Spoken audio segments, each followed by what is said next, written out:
ulit. So yun po, today po, ang pag-aaralan naman po natin, ipagpapatuloy po natin yung pag-aaral natin sa book ng Psalms. So, today po, ang chapter po na i-cover natin is chapter 121 to 130. And let's start po. So sabi po dito sa Psalms chapter 121, I will lift up my eyes to the hills of Jerusalem, from where shall my help come? My help comes from the Lord, who made heaven and earth. He will not allow you, your foot to sleep. He who keeps you will not slumber. Behold, he who keeps Israel will neither slumber briefly nor sleep soundly. The Lord is your keeper. The Lord is your shade on your right hand. The sun will not strike you by day, nor the moon by night. The Lord will protect you from all evil. He will keep your life. The Lord will guard your going out and your coming in, everything that you do from this time forth and forever. So dito po sa Psalms chapter 121, ang nais po iparating dito sa atin ng psalmist is yung heritage natin. As a believer, ito po yung hope and ito po yung gift na makukuha natin with the Lord.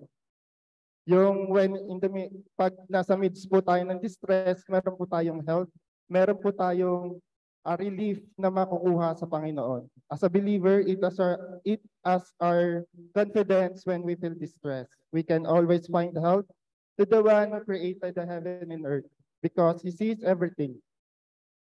It also said that the Lord will make our feet stable, that whatever might happen, He will not let us stumble or fall. He will not allow any form of evil touch us in day or even when sleep at night. He will always watch over us. Napakasarap po maisip or marinig na, di ba po, as a believer, ito po yung meron tayo. Di ba po pag sinabing heritage, hindi po to matatanggal sa atin. Hindi po to mawawala sa atin. Kaya as a believer, every time po na may pinagdadaanan tayo na mahirap, na pagsubok, ito po yung hope natin na hindi mawawala, na hindi matatanggal sa atin. Na nakikita tayo ng ating Ama sa kalangitan, na siyang lumikha ng langit at lupa. Siya ay nakaluklok sa kataas-taasan, kaya walang bagay na hindi niya nakikita. Di ba nga po sabi diyan, yung nagkikip na po sa atin, hindi natutulog. Kaya lahat po ng circumstances na pinagdadaanan natin, ayun po, maniwala po tayo na lahat ng mga pinagdadaanan natin ay may relief po tayo, marireceive galing sa ating Panginoon. Moving forward sa chapter 122 naman po, ito po ang sabi. I was glad when they said to me, let us go to the house of the Lord. And now here we are, standing inside your gates, O Jerusalem. Jerusalem is a well-built city. Its seamless walls cannot be breached. All the tribes of Israel, the Lord's people, make their pilgrimage here. They come to give thanks to the name of the Lord, as the law requires of Israel. Here stand the thrones where judgment is given, the thrones of the dynasty of David.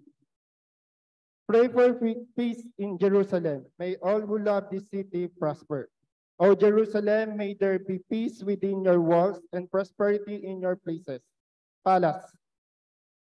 For the sake of my family and friends, I will say, may you have peace. For the sake of the house of the Lord our God, I will seek what is best for you, O Jerusalem. Dito po, habang binabasa po natin itong chapter 122, ano po yung mapapansin natin? Doon sa pinaparating sa atin nung sumulat nito, nung psalmist sa chapter 122. Di ba po, yung tono niya is yung parang sa atin po, bilang believer, every Sunday, ito po yung parang yung mga kasamahan natin, kapitbahay natin, yung mga kaidaran natin, mga kaibigan natin.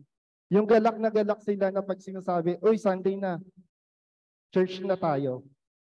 Ito po yun, yung sa chapter 122, ito po yung nais ipahayag sa atin. That shows us the joyfulness of the psalmist when his brethren ask him to go to the house of the Lord to worship him and to remember his goodness. a place where they can worship God together. Di ba po masarap yung ganun? Yung mga kakilala natin, yung kaibigan natin, yung mga kasamahan natin na every Sunday, lagi silang eager na i-invite tayo na pumunta sa church, na mag-church tayo. Kasi po, every Sunday po ito na lang po yung panahon kung saan nagsasama-sama tayo. Sama-sama po tayong nagpupuri, sama-sama tayong kumakanta, sama-sama tayong nag-aaral ng salita ng Diyos. Kasi po, di ba po, from Monday to Saturday, we're facing our battles alone. Kaya we're hoping for Sunday, kung saan makakasama natin yung mga kaibigan natin, yung mga kakilala natin, para makinig ng salita ng Diyos sa iisang lugar. Sana po, i-retain natin yung ganong fire, na kahit marami tayong pinagdaraanan, kahit marami po tayong kinakaharap sa buhay, hindi po nawawala yung eagerness natin para magsamba at saka magpuri sa Diyos. Sa akin po personally, natutuwa po ako every Sunday. Kasi po mayroon po kami dito mga attendees, mga senior na po. Sama-sama po silang nag-church dito. Kaya po natutuwa po ako, lagi po kasi sila nandito. In spite na sa age nila, makikita mo na eager sila, na masaya sila na pupunta dito sa church, na makita yung mga kapatiran. So sana po we share the same feeling po. Lalo na po sa mga kaidaran po namin, sa mga kabataan, na kahit sa harap po ng maraming discouragement, maraming gumugulo sa aming mga isipan, mga distraction, sana po every Sunday, huwag po mawala sa atin ito po yung oras na nilaan para po tayo ay magpuri at magpasalamat sa Diyos sa lahat ng ginawa niya sa atin from Monday to Saturday. Dito po natin mapapahayag yung kabutihan na ginawa niya sa atin. Kung paano niya tayo kinausap, kung paano niya po tayo pinalakas, kung paano niya po tayo sinamahan para malagpasan natin yung bawat araw na challenges sa ating buhay. So ayun po yung nais sa ating iparating ng chapter 122. Sa chapter 123 naman po, kung mapapansin po natin, ito po yung mga chapters na pag-aaralan natin ay puro awit. Kasi po ito po yung 15 chapters from chapter 120 to 134. Ginawa po siya ng psalmist, na buo po siya ng psalmist para po dun sa event na ginagawa nila or sa pagdiriwang, sa pagtitipon-tipon nila sa Jerusalem. So sabi po dun sa nabasa ko, every chapter daw po, kinakanta daw po nila yon every day for 15 days. So ganun po siya na buo ng psalmist. So dito sa chapter 123, sabi po dito, a song for pilgrims ascending to Jerusalem. I lift my eyes to you, O God, enthroned in heaven. We keep looking to the Lord our God for his mercy. Just as servants keep their eyes on their master, as a slave girl watches her mistress for the slightest signal. Have mercy on us, O Lord. Have mercy, for we have had our fill of contempt. We have had more than our fill of the scoffing of the proud and the contempt of the arrogant. Dito naman po, nasulat naman po yung chapter 123 out of sa pangangamba na po or sa nararanasan po ng psalmist. Kasi po dito na po yung na parang tinutuyan na po sila ng mga taong nakapaligid sa kanila. Ito na po yung time wherein na haharap sa trial yung psalmist, and then ang nakikita niya na lang pag-asa niya is yung pag-asa na nanggagaling sa Panginoon. Parang sa atin, kung may ihalin tulad po natin to sa atin, sa daily life natin, for example po, meron po tayong sitwasyon kung saan, for example po, nasa isa po tayong grupo. Tapos, meron po tayong kinakaharap na matinding situation, yung parang gulong-gulong na po tayo. Yung hindi na po natin alam yung gagawin natin. Tapos meron tayong leader na mag-handle sa atin. So ito, sa nasulat ng psalmist, yung parang Gusto niya iparating na yung sa gitna ng kaguluhan, ang nakikita niyang pag-asa is yung pinaka-leader niya, which is si Lord. Na alam niya sa lahat ng kaguluhan, sa lahat ng hindi niya nauunawaan, ang lagi niya lang tinatakbuhan ay ang Panginoon. Dahil alam niya na every time natatawag siya sa Panginoon, mabibigyan siya ng liwanag nito, mabibigyan siya ng pangunawa nito para malagpasan yung sitwasyon na ikinakaharap niya. Di ba po parang ganun tayo na pagka naguguluhan na tayo na hindi na natin maunawaan, hindi na po natin naintindihan lahat-lahat, ang nangyayari po sa atin, lumuluhod po tayo sa panalangin. Tapos, doon po natin marireceive yung peace na nais nating maranasan. Yung gulong-gulong na tayo, hindi na natin alam yung gagawin natin. Yung parang gusto na natin give up. Pero when the moment we pray, doon natin makikita, doon natin mararanasan, doon mangungusap ang Panginoon na, anak, kasama mo ako sa lahat ng sitwasyon na ito. Sasamahan kita, malalagpasan natin to na may kagalaan, na makikita mo, na matutuwa ka na lang, na tatawanan mo na lang yung sitwasyon mo kasi ayun lang po pala yung pinagdaanan ko, parang hirap na hirap ako. Ang gusto lang po pala mangyari sa atin ni Lord doon, lumapit tayo sa Kanya. Kasi the more na ginagamit natin yung kalakasan natin, the more na nag-exert tayo ng effort na masolusyonan yung sitwasyon na pinagdadaanan natin, the more tayo na nahihirapan. Kasi ito yung way ni Lord na iparating sa atin na, anak, nandito ako. Naghihintay lang ako na lumapit ka sa akin. Tutulungan kita dyan sa sitwasyon na kinakaharap mo. So ganun po tayo dapat. Na every time na nahihirapan na tayo, wag po tayong gumawa ng sarili nating kaparaanan para malagpasan yun. Kasi po ang nangyayari po kasi pagka pinagdadaanan natin yon, para tayong parang ginagamit po natin yung band-aid analogy. Tinatapalan lang natin pero hindi natin nasusolusyonan. Ba't hindi po tayo lumapit sa Panginoon? Ba't hindi po tayo umiyak sa Kanya? Bakit hindi po tayo humingi ng tulong sa Kanya? Na Lord, ikaw na lang po yung pag-asa ko. Kasi human nature po natin yung hanggat kaya natin, gagawan po talaga natin ng paraan. Yung parang sinasabi natin na hindi, kaya ko to. Hindi ko kailangan ng tulong ng ninuman.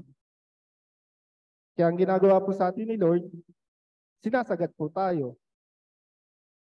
To the extent po na, ayun nga, nahihirapan na tayo ng sobra-sobra, hindi pa rin tayo lumalapit. Na which is, napakasimple lang naman po ng hinihiling sa atin ng Panginoon. Sa lahat ng gagawin natin, sa lahat ng pagdadaanan natin, pwede po tayong lumapit sa Kanya. Na naghihintay lang siya patiently sa atin. Kasi po tayo sa sobrang dami natin inaatupag, nahihirapan po tayong lumapit sa Panginoon. O kaya pwede rin po sa sobrang dami na nating nagagawang kamalian, nahihiya na po tayong lumapit sa Panginoon. Pero hindi natin alam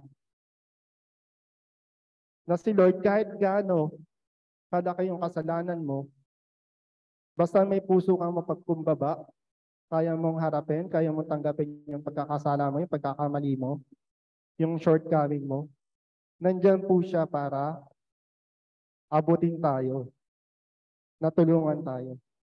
So ganun po yung gusto sa ating iparating ng Psalms 123. Na si Lord yung very present help natin in times of need. Kaya wag po tayong mag-alangan, wag po tayong mahiya, dumulog sa Panginoon. Wag na po tayo lumapit kung kani-kanino man. Kasi may napanood po ako minsan, sabi po doon, pagka sa sobrang dami ng tao na nagbibigay sa iyo ng payo, yung kinakaharap mong pagsubok o yung hindi mo maunawaan, lalong gumugulo. Na hindi mo alam na makikita mo lang yung solusyon doon, na mauunawaan mo lang lahat pagka nag-iisa ka na lang. Pagtahimik na yung kapaligiran mo. Yung wala kang nakakausap kundi si Lord lang. Yung time lang ni Lord. Di ba tama po? Kasi pagka tayo humihingi po ng opinion ng iba, parang iba-iba naman po yung opinion na binibigay nila eh. Anong tendency nun? Mas lalong gumugulo yung isipan natin.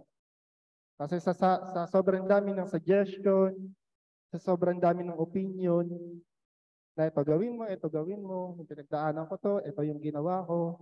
Oo, hindi po mahirap na humingi, hindi po mali humingi ng tulong.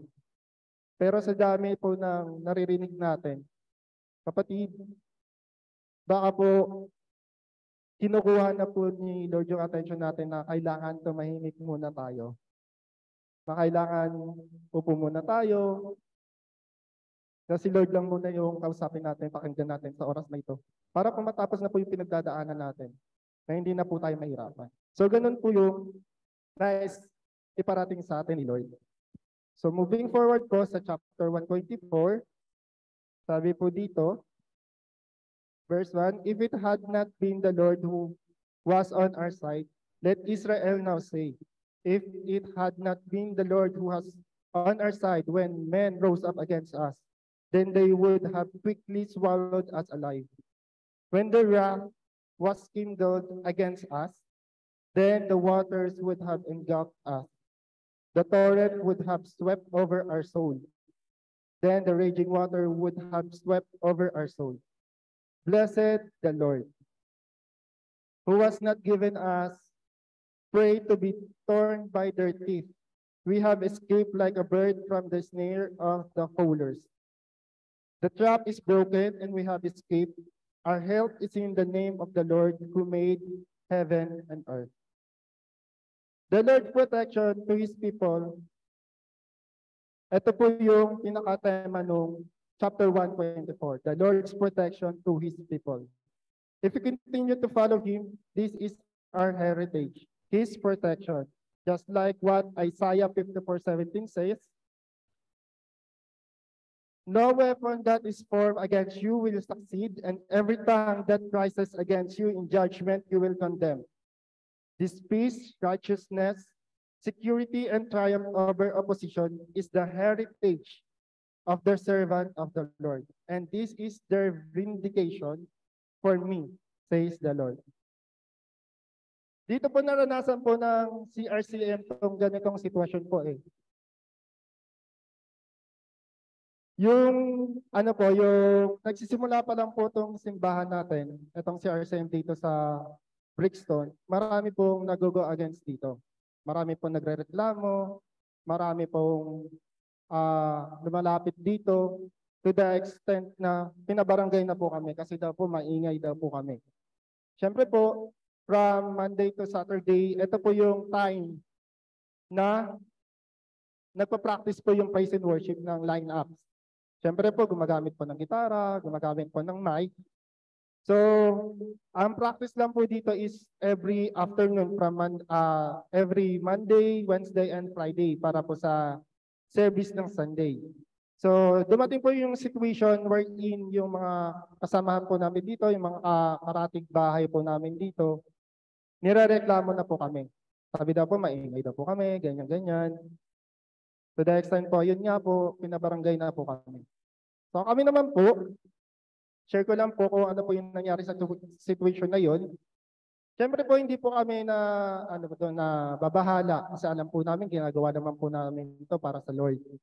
So yun po, yung dumating na po yung araw kung saan pinatawag na po kami sa barangay, together ng mga nagrereklamo po sa amin, tinanong po sila nung parang arbiter dyan sa barangay. Sabi, anong nirereklamo natin dito sa paano ito? Sabi, kasi po, ang ingay-ingay po nila every afternoon. Hindi po kami nakakatulog, yung mga bata po, ganyan. So kami po, yung elder po namin, yung leader po namin na pumunta doon, hindi po nagsalita. Kasi po, di ba po, naniniwala po tayo na ang battle na to ay sa Diyos. So yun po, hindi po kami hindi po namin dinepensahan yung sarili namin. Tapos po na-amaze na lang po kami, nasabi po nung arbiter, simbahan yung irereklamo nyo na nag-iingay sila. Pero pag may nagkakaraoke, ganyan, hindi po tayo nagrereklamo. Pag may nagkakanta, nagbibideo okay, tuwing hapon, hindi po tayo nagrereklamo. Tapos itong church,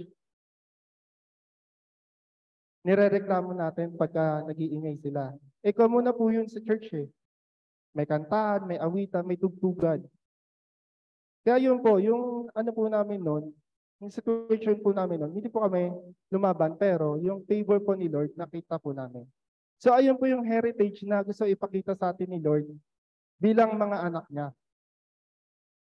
Na walang sino man, hanggat nasa nasa tama tayo, hanggat sumusunod tayo sa Panginoon, walang anuman, walang sino man ang makakasakit sa atin. Di ba nga sabi po doon, kahit matulog tayo, yung init ng araw sa umaga or kahit sa ating pagtulog, mararanasan natin yung kapayapaan na gustong iparanas sa atin ni Lord. So ayun po yung yung heritage natin galing kay Lord. Na every time po, sa lahat po ng natin, na sitwasyon natin, wala pong sino man ang makakasakit sa atin dahil si Lord po ang nagbibigay sa atin ng protection. As long as na sumusunod po tayo sa Kanya, na lumalakad po tayo sa katuwiran niya, wala pong bagay na dapat tayong ikabahala. So yun po yung gusto ko po i-share po sa inyo regarding po dito sa Psalms 124. Na si Lord po ang bahala magprotekta sa atin sa lahat ng oras, sa lahat ng panahon, sa lahat ng sitwasyon na ating kakarapin. Diba nga po, sabi niya po nga po doon, kung hindi nasa sa atin ang Panginoon, siguro ito na po yung nangyari sa atin. Na nilamon na daw po sila ng sitwasyon, ng kaguluhan, pero tuwang-tuwa sila dahil pinotektahan sila ng Panginoon na hindi hinayaan ng Panginoon na magwagi yung kaaway nila sa kanila. So dito naman po sa chapter 125, ang nais naman po dito iparating sa atin ng Panginoon, ito po yung prayer for God's blessing upon His people. Sabi po dito, those who trust in the Lord are as secure as Mount Zion. They will not be defeated but will endure forever. Just as the mountains surround Jerusalem, so the Lord surrounds His people, both now and forever. The wicked will not rule the land of the godly, for then the godly might be tempted to do wrong. O Lord, do good to those who are good, whose hearts are in tune with you, but banish those who turn to crooked ways, O Lord. Take them away with those who do evil. May Israel have peace. So ito ang gusto iparating dito sa atin ni Lord. Oo, may mga sitwasyon po tayo na kakaharapin. May pagsubok po tayo, may mga hard trials po tayo na kakaharapin. Pero one thing na hindi dapat po natin makalimutan, si Lord ang may hawak ng lahat ng oras, lahat ng sitwasyon. Hindi niya po hayaan na dumating yung punto na yung anak niya baka makagawa ng hindi na nararapat. Kasi po di ba ganun po tayo, katulad nga po ng sinabi po kanina, pag nahihirapan yung tao kung ano-ano na po yung ginagawang solusyon. Kung ano-ano na po yung ginagawang hakbang. Pero hindi po gusto yun ni Lord.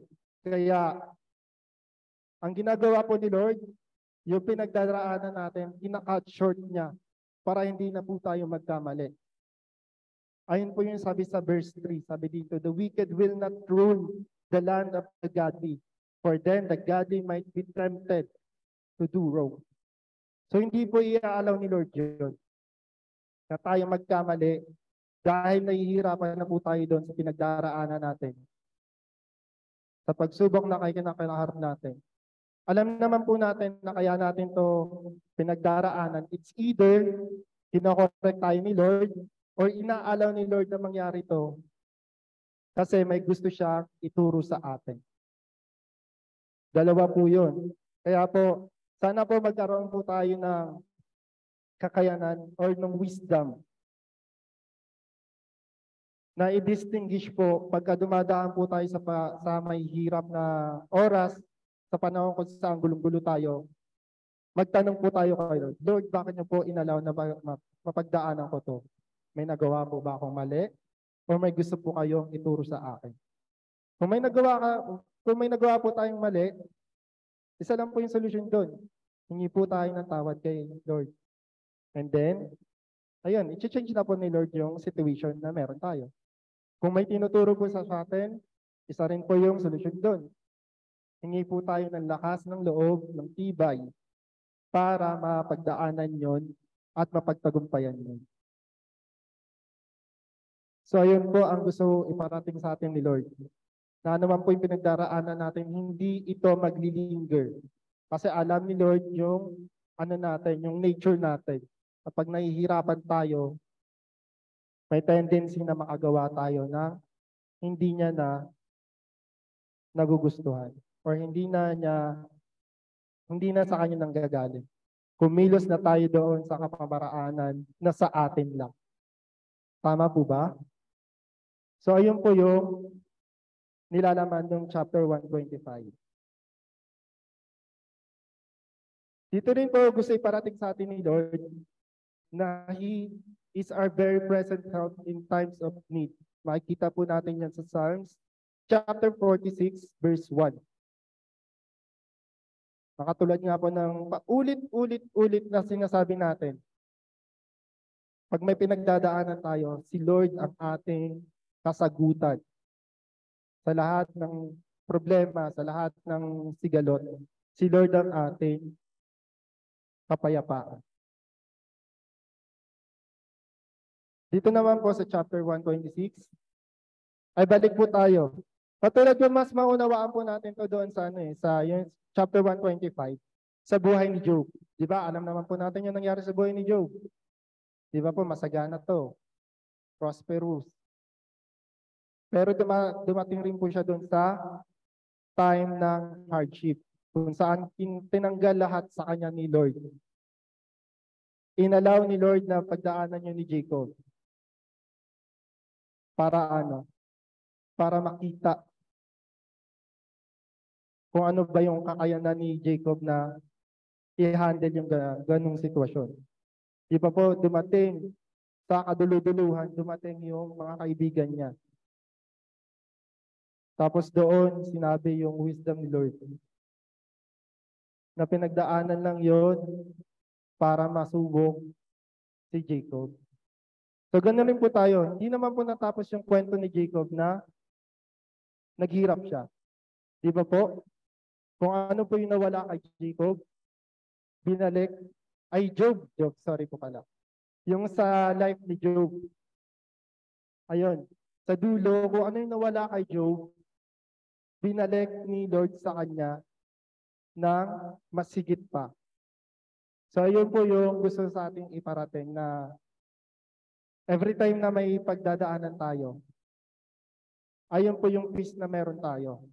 Na hindi matatapos ang araw na ito, hindi matatapos ang linggo na to, na itong kahirapan na pinagdaanan ko, ganito lang ako. Alam ko may gagawin si Lord. Alam ko may tinuturo si Lord. Alam ko mapagtatagumpayan ko to. Kaya kapatid, sa lahat po ng ito, kapit lang po tayo. Dahil nakamasid po sa atin si Lord. Going forward, sa chapter 126 naman po, ito naman po siya. A song for pilgrims ascending to Jerusalem ulit po. When the Lord brought back his exiles to Jerusalem, it was like a dream. We were filled with laughter, and we sang for joy. And the other nations said, what amazing things the Lord has done for them. Yes, the Lord has done amazing things for us. What joy restore our fortunes. Lord, as streams renew the desert. Those who plant in tears will harvest with shouts of joy. They weep as they go to plant their seed, but they sing as they return with the harvest. God can restore what has been taken away from us.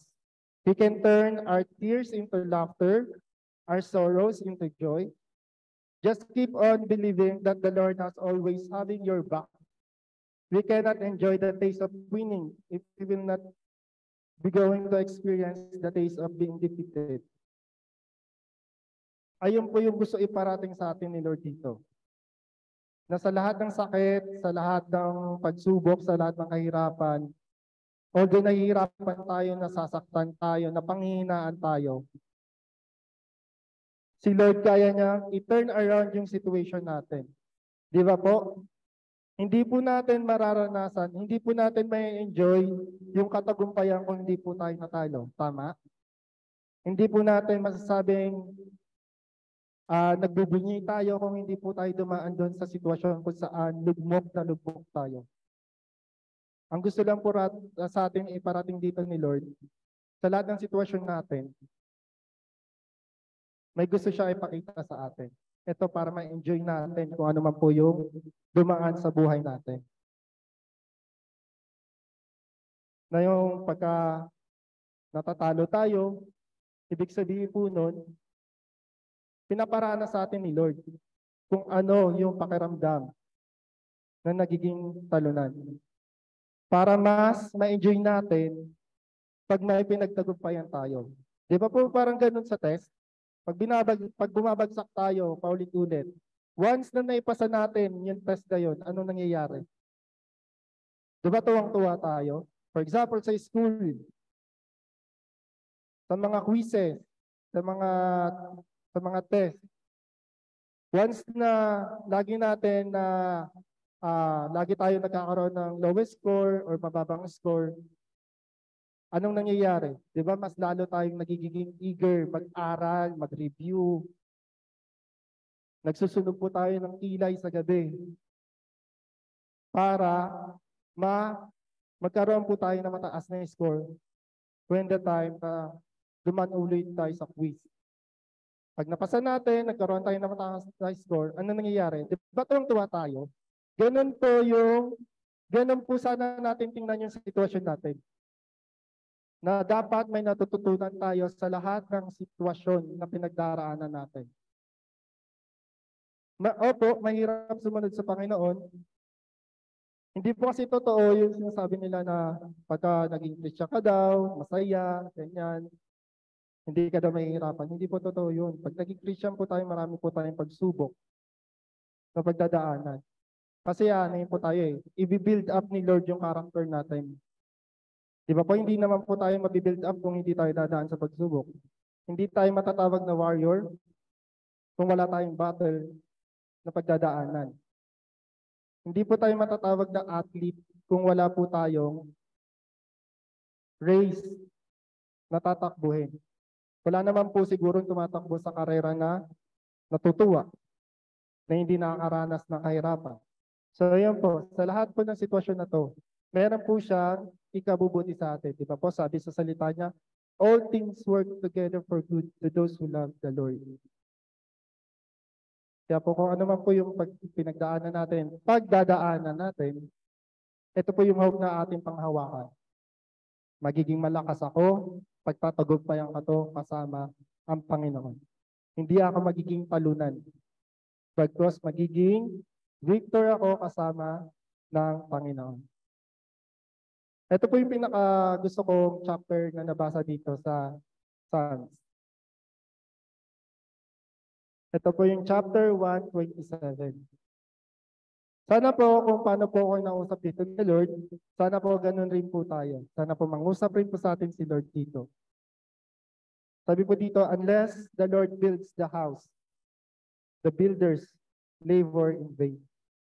Unless the Lord watches over the city, the guard stands watch in vain. In vain you rise early and stay up late, toiling for food to eat. For He grants sleep to those He loves. Ulitin po natin ha. For He grants sleep to those He loves. Children are a heritage from the Lord, offspring a reward from Him. Like arrows in the hands of a warrior, are children born in one's youth. Blessed is the man whose quiver is full of them. They will not be put to shame when they contend with their opponents in court. Yung Psalms 127 po, it speaks about God's blessing on man's effort. It is clearly saying that unless the Lord permit us to do something, we will toil.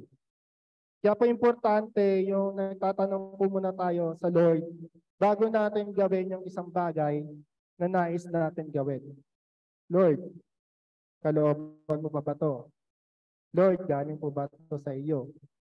Kasi po kung hindi po yun galing kay Lord, malinaw na malinaw sa sinabi ng salita, we will toil. We will labor in vain. So meaning to say, mahihirapan tayo, mapapagod tayo, madidrain tayo. Kasi, ginagawa natin yung bagay na hindi naman sa atin pinapagawa ni Lord. Kaya importante yung pagtatanong bago natin i-accept yung isang bagay, bago natin ilusan yung isang bagay. That is why it is important to keep on asking and asking the Lord.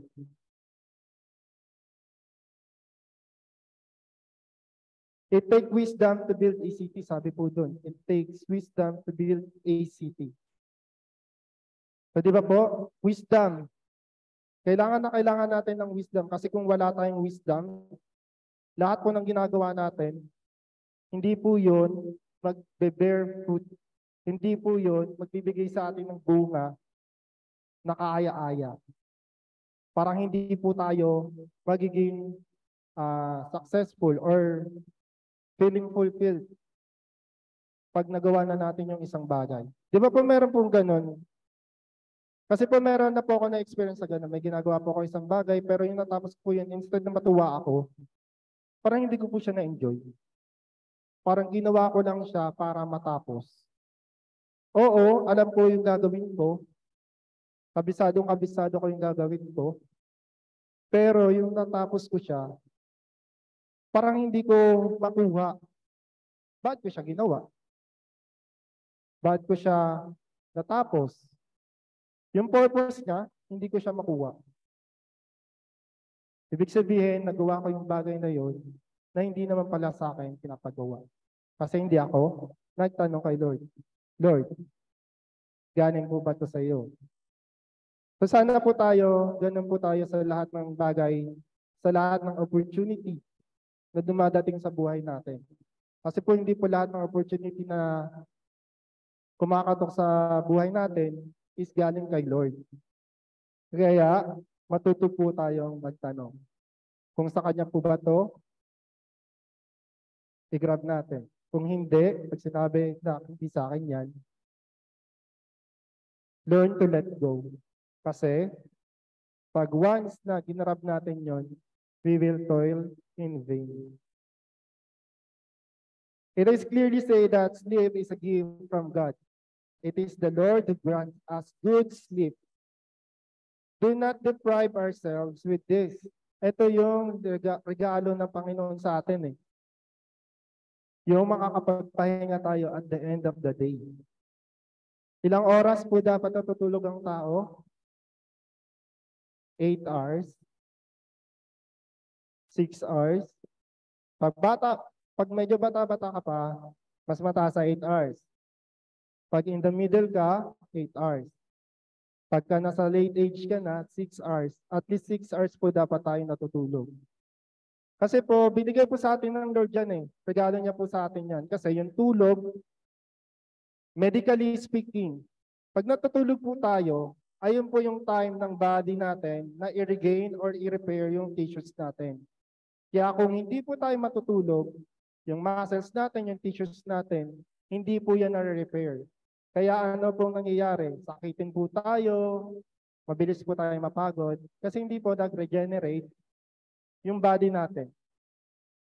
Kaya po, sa mga kasamahan po natin, huwag po tayo masyadong nag-stay late at night. I-grab po natin yung opportunity na binigay sa atin ni Lord para makapagpahinga. Kasi tomorrow is another day. Tomorrow is another battle na haharapin natin. Kaya take time to rest.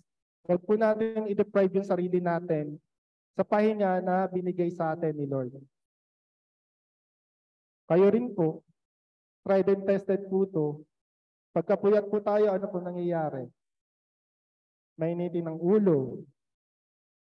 Yung ginagawa natin, hindi natin ma-achieve yung result. Kasi hindi po tayo nag-function well.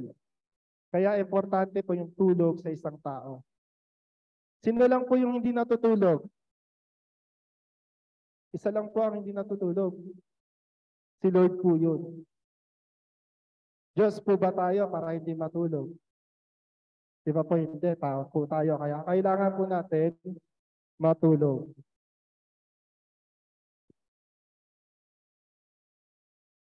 Peaceful sleep is the opposite of anxiety. When we are anxious, we often cannot sleep, much less sleep peacefully. God does not want his children to be anxious. He wants us to trust in him so much that we fall asleep peacefully every night. Perhaps sleep is intended by our Creator to be a continual reminder to trust him and rest in him. But once a day, God sends us to bed, forcing us to give up all control to the only one who will neither slumber nor sleep. Makikita po natin yan sa Psalms 121 verse 4. Malinaw na malinaw po, sabi po dito.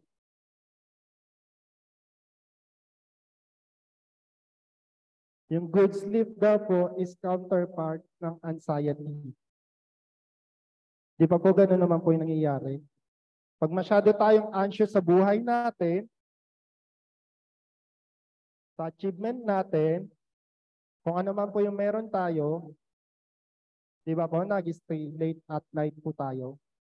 Dinideprive po natin yung sarili natin ng kapahingahan. Di ba po sabi ni Lord, come to me, all you are heavenly laden, for my yoke is light. Ang ginagawa po kasi natin, yung mga problema natin na hindi natin kayang solusyonan, pilit po natin binubuhat. Kaya po, ang nangyayari, kakaisip, hindi po natin namamalayan, hindi na po pala tayo nakatulog. Kakaisip ng mga bagay na hindi naman po dapat natin akuin. Ano po nangyayari doon? Pag nagpupuyat tayo, kakaisip ng mga problema, ibig sabihin, hindi natin pinagkakatiwalaan si Lord sa buhay natin. Ibig sabihin nun, pinapakita lang natin kay Lord na hindi niya kayang solusyonan yung bagay na kinakaharap natin. Kaya po wag po natin gawing practice yung pagpupuyat, kakaisip ng mga problema na kinakaharap natin. Malinaw po na sinasabi ni Lord, ibigay natin sa Kanya lahat at yung kasagutan bibigay niya sa atin. Ang gusto niya, magpahinga tayo, magpalakas tayo para sa kinabukasan. Di ba po, pagka wala tayong pahinga, wala tayong gana kinabukasan. Hindi po tayo nagiging, ano po, hindi po tayo nagiging mabunga, hindi po tayo nagiging successful. Kasi po tinatamad tayo, wala tayong lakas. Kumbaga sa giyera, wala tayong lakas para lumaban. Kaya po yung it's important, ganun po ka-importante yung pagtulog. Kaya wag po natin i-deprive yung sarili natin sa tulog na yan. Simpleng bagay, pero napakalaki. Ang gusto ipanawa sa atin ni Lord. Keep this in mind, sleep is the daily reminder that God is God and that we are not Him. Our Creator is not nearly as impressed with our late night and early morning as He is with the peaceful heart who trusts Him. Cast all anxieties on Him and sleep. Ito po yung gustong i-remind sa atin ni Lord. Cast all anxieties on Him and sleep. Kasi po hindi po natutuwa si Lord pagka nagpupuyat tayo, tapos gigising tayo ng maaga kinabukasan. Kasi po, pinapakita po natin yung paulit-ulit ko po sinasabi. Pinapakita po natin no, na kaya natin i-handle yung sarili natin, na hindi natin kailangan yung tulong ni Lord. Parang, Lord, diyan ka lang. Kaya ko tong buhay ko. Ayun po, paulit-ulit din po natin nababanggit. Hindi po tayo ang Diyos sa buhay natin. Only God, si God lang yung hindi natutulog. Kung tingin mo sa sarili mo, Lord, mali po yun. Kung nga po yung Diyos ng buhay mo, mali po yun kasi wala ka pong kapahingahan. Katulad po nung nangyayari po, tingnan lang po natin ito sa buhay ng mayayaman. Pag marami silang pera, ano nangyayari po? Di ba po hindi po sila makapagpahinga? Lagi nila iniisip yung pera nila, kung paano pa ito palalakihin, kung paano pa ito palalaguin. Iniisip nila, may kukuha na ito sa kanila, kaya ang nangyayari, deprive sila sa kapahingahan. Kaya po, wag po tayong maging katulad ng mga makabuntong tao na maraming bagay na inaalala, nagpapagod, nag-stay at night, late at night, para lang magpayaman, magpalago, i-build up yung sarili nilang kingdom, sarili nilang career, sarili nilang achievement. Kaya ang nangyayari, magtatrabaho para yumaman. Which is maling. Kasi po, ang nangyayari, nagiging Diyos nila ang pera. So, wag po tayong maging ganun. Kaya po ito po yung bagay na simple lang po na binigay sa atin ng Diyos pero na neglect po natin. So sabi rin po dyan sa Psalms 127, children is a gift from God. So parents, don't say bad words to your child or children. By doing so, you are simply saying that God gave you something that is not worth it. Don't make them feel that they are not valued or loved. Malinaw po na sinabi. Children is a gift from God. Kaya wag po natin tingnan yung mga anak natin na parang pabigat sa buhay natin. Mga magulang po, maging mabuting ehemplo po tayo sa ating mga anak. Wag po natin po silang sabihan ng mga salita na hindi nakaka-boost ng sarili nila, ng tiwala nila sa sarili nila. Wag po natin silang i-degrade. Sa sitwasyon po kasi ngayon, sa panahon ngayon, marami pong bata ang nade-depress kasi po, ang nangyayari sa loob ng bahay. For example, si Kamare, nagkwento, yung anak ko, honor. Yung anak ko, nag-graduate with highest honor. Ano nangyayari? Parang, ano po, kino-compare po natin yung anak natin doon sa iba, which is very wrong. Wag po natin i-compare po natin yung mga anak natin sa iba. Kasi, di ba po bawat bata ay makanya-kanyang kakayanan. Kaya po wag po tayo magbibitaw ng salita na makakasakit sa mga anak natin kasi hindi po natin alam kung ano yung naiisip ng mga bata. Oo, okay lang po yan. Sa tingin po natin okay lang po yan. Sa tingin po natin wala po yung epekto sa kanila. Pero pag nag-iisa na sila, doon po tayo mabahala. Sa ano nga po sa Amerika, marami pong nagsisuicide kasi nade-depress. So parents, please lang po, be good to your children po. Try po natin i-nourish sila with love. Bigyan po natin sila ng value. Huwag po natin tanggalin yung identity nila dahil nakatingin tayo sa iba.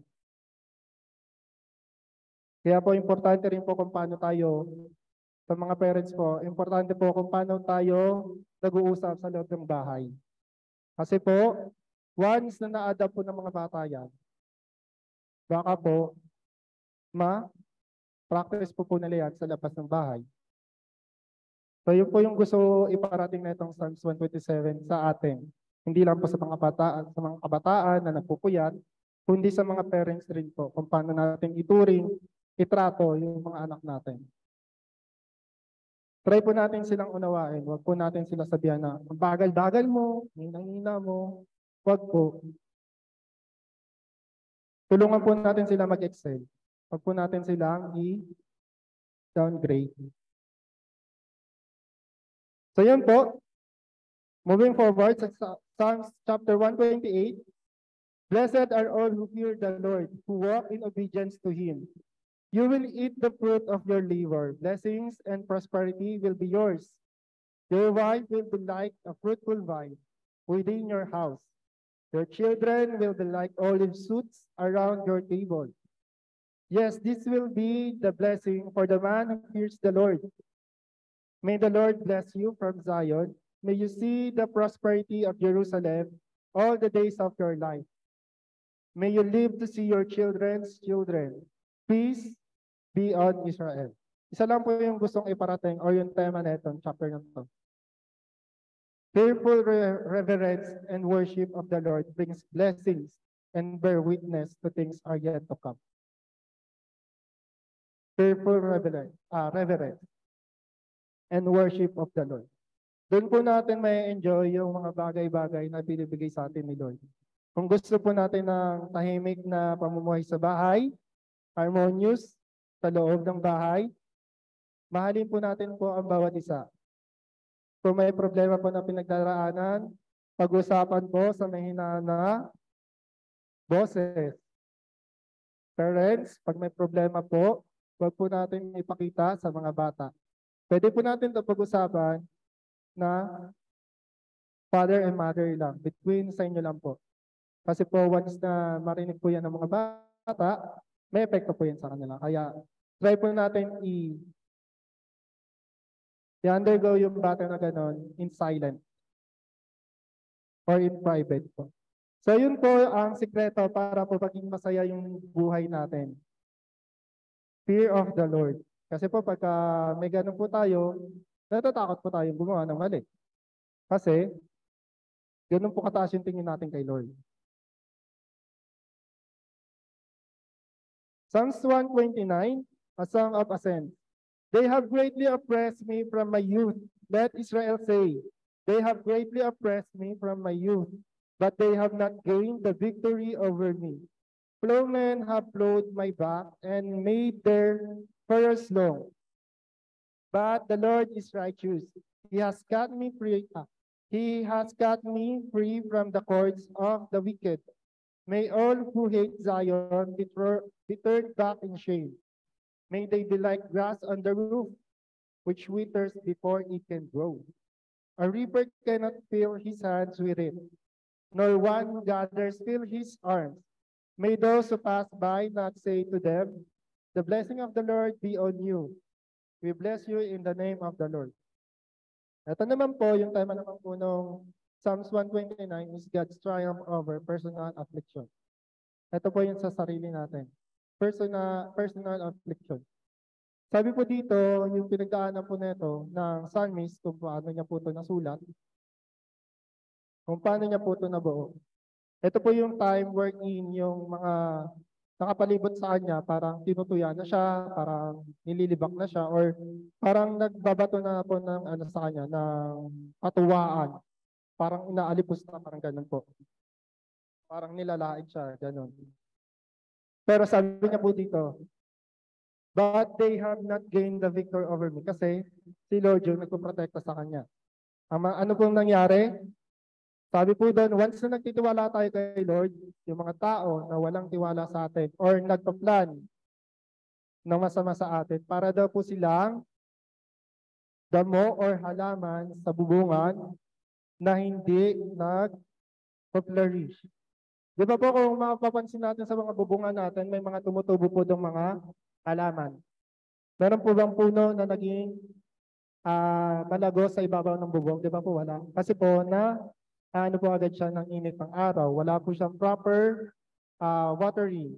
Wala po siyang proper na soil para i-support yung paglaki niya. Ganun daw po yung nangyayari sa mga tao na nagpaplano against doon sa anak ng Diyos. Hindi po sila magiging prosperous. Hindi po magiging successful yung mga wicked plans nila against sa atin.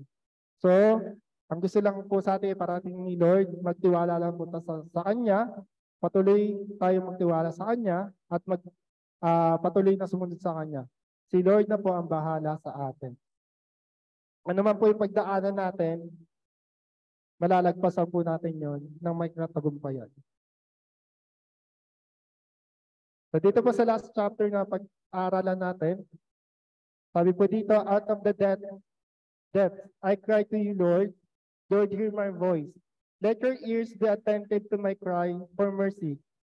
If you, Lord, kept a record of sins, Lord, who could stand? But with you there is forgiveness, so that we can, with reverence, serve you. I wait for the Lord, my whole being waits, and in His word I put my hope. I wait for the Lord more than watchmen wait for the morning. More than watchmen wait for the morning.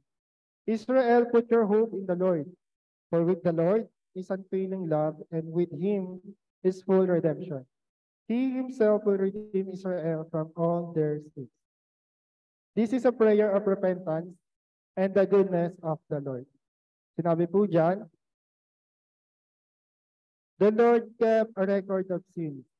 If you, Lord, kept a record of sins, Lord, who could stand?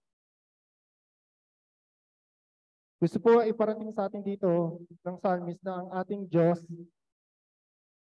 ay laging nagpapatawad sa atin once na meron tayong puso na mapakumbaba at alam natin kung ano yung ginagawa natin kasalanan against the Lord. At ina-accept natin yun, ina-admit natin yun, hindi yung may nagawa na nga po tayong mali, parang proud pa po tayo, para hindi pa po natin ito ina-acknowledge, hindi ako gumawa niyan, kahit tayo yung nagkamali.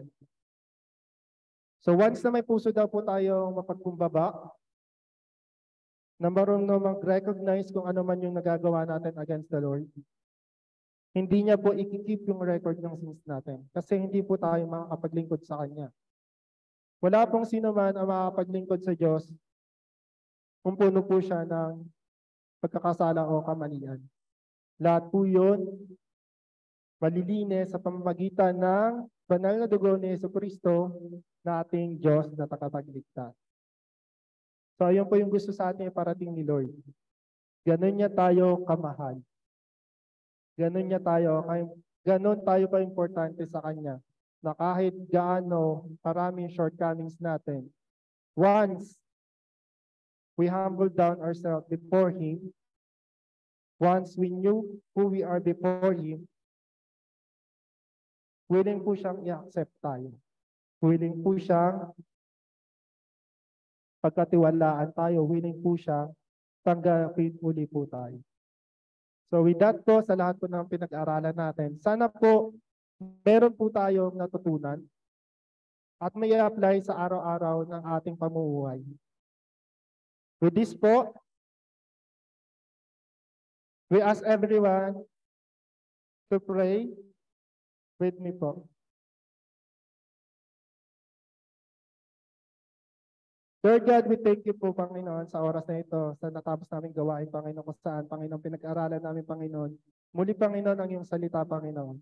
Nawa po, Panginoon, marami po kaming natutunan sa iyong salita, Panginoon. At nawa po, Panginoon, hindi matanggal ito sa amin, na ikaw po ang Diyos na aming Panginoon, na ikaw po ay nagmamasid sa aming Panginoon. Na sa lahat ng sitwasyon, Panginoon, na aming pagdaraanan, Panginoon, ikaw ay nakasubaybay, Panginoon. Na once na, every time na mahirapan kami, Panginoon, meron kaming matatakbuhan, meron kaming malalapitan na Ama na siyang tutulong sa amin. Panginoon, ipaunawa mo rin sa amin, Panginoon, kung gaano ka-importante yung kapahingahan sa bawat isa, Panginoon. Na hindi po namin kaya buhatin ang sarili naming buhay, alalahanin, problema, kung ano man po yung bumabagabag sa amin, Panginoon. Nawa, Panginoon, maunawaan namin ng bawat isa, Panginoon, na nandiyan ka, Panginoon, na naghihintay, Panginoon, sa amin na lumapit, Panginoon,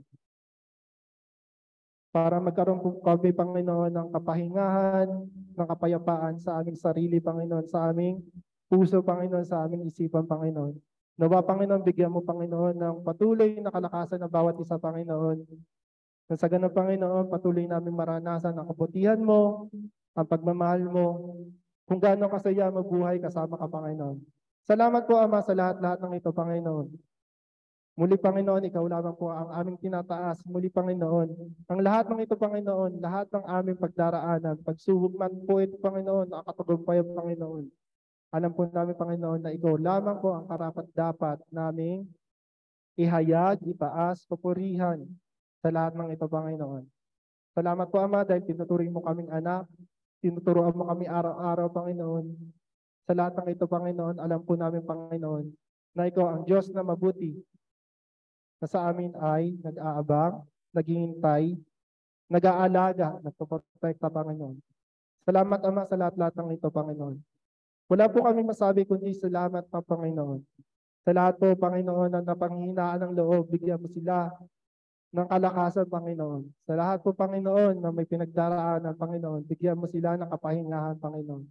Muli, Panginoon, sa kakaharapin namin buong linggo, Panginoon, nawa, Panginoon, mangusap ka sa aming mga buhay, Panginoon.